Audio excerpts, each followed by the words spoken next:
बियाणे उगवले नसल्यानं दुबार पेरणीचं संकट ओढावलेल्या शेतकऱ्यांनी राष्ट्रवादी काँग्रेस अजित पवार गटाच्या नेतृत्वात MIDCतील SAO कार्यालय गाठत संबंधित बियाणे कंपन्यांवर तातडीनं फौजदारी गुन्हे दाखल करावेत आणि नुकसान भरपाई द्यावी अशी मागणी केली। मात्र अधिकाऱ्यांच्या भूमिकेवर समाधान न झाल्यानं आंदोलकांनी थेट SAOच्या कक्षाला कुलूप ठोकत अधिकाऱ्यांना कक्षातच डांबून ठेवलं। त्यामुळे काही वेळ तणावाची स्थिती निर्माण झाली होती। यंदा अल निनोच्या प्रभावामुळे पावसानं सुरुवातीलाच दडी मारली। अल्प पावसात शेतकऱ्यांनी मोठ्या आशेने सोयाबीनची पेरणी केली, मात्र अनेक ठिकाणी बियाणं उगवलं नाही। खरीप हंगामाच्या सुरुवातीलाच बोगस सोयाबीन बियाणांमुळे हवालदिल झालेल्या शेतकऱ्यांचा संताप जिल्हा अधीक्षक कृषी अधिकारी कार्यालयात उसळला। शेतकऱ्यांनी कार्यालयाबाहेर ठिय्या आंदोलन करत जोरदार घोषणाबाजी केली। जवळपास पाऊण तास सुरू असलेल्या आंदोलनानंतर 7 दिवसात चौकशी करून दोषी कंपन्यांवर फौजदारी कारवाईचं लेखी आश्वासन दिल्यानंतरच आंदोलन स्थगित करण्यात आलं। जिल्ह्यातील तक्रारींचा आकडा 984 वर गेला असून मूर्तिजापूर तालुक्यात 229, तेल्हारामध्ये 220, अकोल्यात 189, पातूरमध्ये 120, बाळापूरमध्ये 115, बार्शी टाकळीत 110 आणि अकोटमध्ये 1 तक्रार दाखल करण्यात आली आहे। अकोला येथे जिल्हा कृषी अधिकारी श्री मुरलीधर इंगळे यांची आम्ही भेट घेतली। अकोला जिल्ह्यात सोयाबीन उत्पादक शेतकऱ्यांवर जे दुहेरी पेरणीचं संकट आले त्याबद्दल जाब विचारायला आम्ही त्यांना आलो।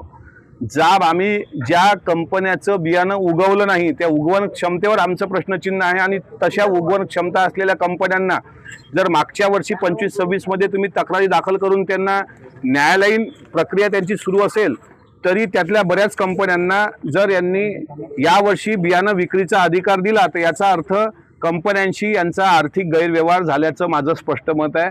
ओसवाल कंपनीच्या तक्रारी आहेत, अवंतिका कंपनीच्या तक्रारी आहेत, KDMच्या तक्रारी आहेत, अंकुरच्या आहेत, ईगलच्या आहेत। ह्या ज्या काही कंपन्यांच्या तक्रारी होत्या वास्तविक यावर्षी या सील असायला पाहिजे होत्या, पण यांनीच यावर्षी बियाणं हे केलं। काल माननीय कृषी मंत्री दत्तामामा भरणे यांनी विधानसभेमध्ये निवेदन करत असताना साधारणपणे अधिनियमाच्या अंतर्गत जर काही अशा कंपन्या असतील त्यांनी अधिनियम पण सांगितले, त्यांच्यावर ब्लॅकलिस्टेड करून कारवाई करण्याचे आदेश दिल्यानंतर सुद्धा इथले ना आयुक्त, संचालक आणि जिल्हा कृषी अधिकारी हे कोणीही तिथं सहकार्य करत नाही। त्यामुळे आम्ही त्यांना आता ताळेबंद करून, म्हणजे तिथं जर काय आता उद्रेक झाला असता शेतकऱ्यांच्या भावनेचा, काही तोडफोड झाली असती तर FIR शेतकऱ्यांवरच केला असता।